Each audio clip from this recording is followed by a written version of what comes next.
La communauté internationale se préoccupe de l'organisation des élections apaisées en 2023. Les ambassadeurs des États-Unis d'Amérique, celui de la Belgique et de la France en poste à Kinshasa se sont aussi focalisés sur la loi électorale reçue à tour de rôle. Ces diplomates ont tous réitéré le soutien de leurs pays respectifs pour la réussite du processus électoral en République démocratique du Congo. Ces hôtes de marque de Christophe Mbosso-Kodia ont aussi encouragé le dialogue pour dégager, ont-ils dit, le consensus sur certaines matières qui divisent encore les parties prenantes au processus électoral.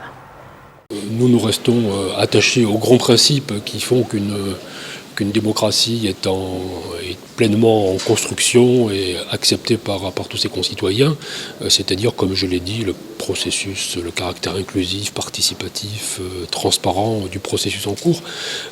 Sur les questions plus précises relatives à la loi électorale, ça, il convient aux députés, aux parlementaires, à la représentation nationale de statuer. Mais tout ça sera fait dans le cadre parlementaire. Et puis nous espérons que tous les députés soient partie prenante à cet exercice. Dire qu'il a expliqué les évolutions des dernières journées par rapport au débat autour de cette loi électorale qui est très important pour le Congo et qui devrait mener vers des élections libres, transparentes et dans les délais constitutionnels que nous aimerions également voir passer. Nous sommes intéressés parce que nous voulons ces élections. Je crois que c'est non seulement la volonté de la Belgique, c'est surtout la volonté du peuple congolais.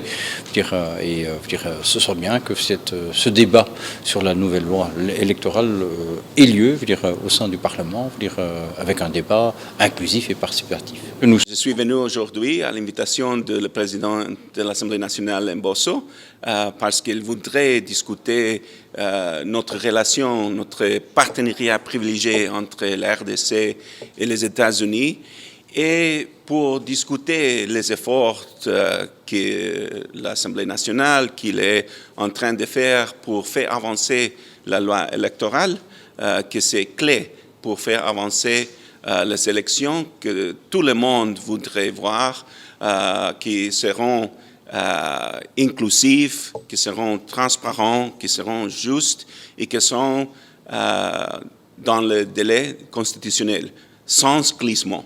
C'est vraiment important.